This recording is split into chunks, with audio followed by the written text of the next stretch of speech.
Isinailalim naman po sa state of calamity ang General Santos City dahil po sa pinsalang idinulot ng magnitude 7.8 na lindol. Wala rin pong kuryente at tubig sa ilang lugar po doon. Balikan po natin ang mga tagpong yan sa report ni Bril Montalvo.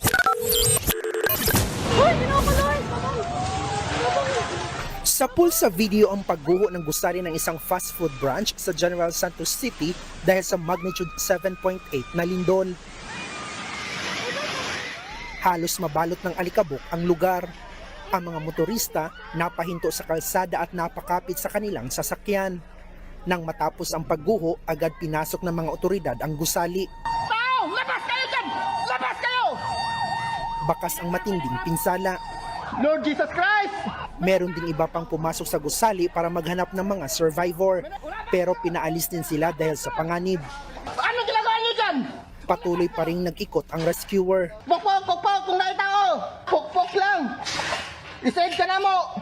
Pero wala na siyang nakita o narinig pa sa loob. Sa isang pahayag, tiniyak ng pamunuan ng fast food chain na lahat ng empleyado nila sa nasabing branch ay nakaligtas mula sa pagguho. Wala ring naiulat na sugatan maging sa ibang branch nila sa lugar na apektado ng lindol. Nasa pool naman sa video ang aktual na pagyanig sa Ateneo National High School. Nagsilabasan ang mga estudyante at mga guro. Nataon pa ang pagyanig kung kailan balik eskwela. Hindi rin nakaligtas ang mall na ito sa Jansan. Gumuho at bumigay din ang ilang bahagi nito. Kita sa video na halos mabalot sa makapal na alikabok ang lugar. May mga tricycle ding nabagsakan ng mga debris. Nagkalat din ang mga tipak ng bato sa paligid. Lord, save us, Lord. Sa General Santos International Airport naman, tiyempong naabutan ng mga biyahero ang lindol. Takot na takot at nagsisigawan sila. Sama-sama sila sa isang sulok ng airport, hawak ang kanilang ulo. Nawasak din ang kisame ng paliparan, habang ang mga bagahe makikitang nakakalat lang.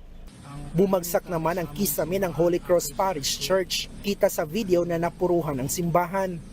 Ang gusali naman ng universidad na ito tumagilid dahil sa lindol. Sirang-sira rin ang grocery store na ito sa barangay Kalumpang.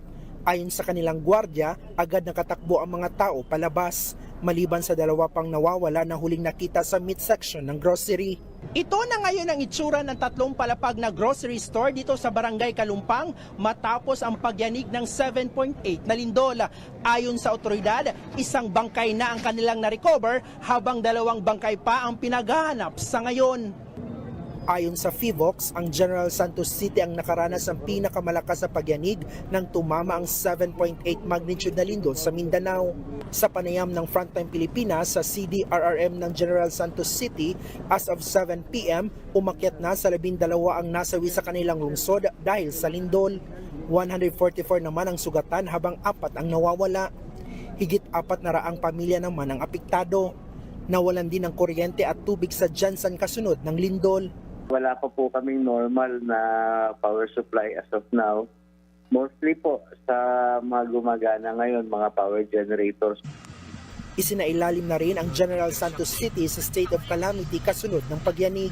Sa Sarangani Province, naglaglagan ang malalaking tipak ng bato sa bayan ng Maasim kasunod ng paglindol.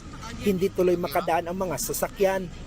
Nagkabitak-bitak naman ang kalsadang ito sa Pulumulok South, Cotabato. Napuruhan din ang Statue of the Divine Mercy na ito sa Lake Cebu. Nabasag din ang maraming paso. Pansamantala na itong isinara dahil sa pinsala. Mga kapatid, patuloy po kayong tumutok sa 105.9 at True FM para sa totoong balita, impormasyon, music and entertainment. Mag-subscribe po sa aming YouTube channel at podcast at sundan niyo po kami sa Facebook, Instagram, X at TikTok sa True Network PH. Bisitahin po ang aming website sa truefm.ph at panoorin din po kami sa True TV Channel 19. Kami ang 105.9 at True FM, laging true sa iyo, kapatid!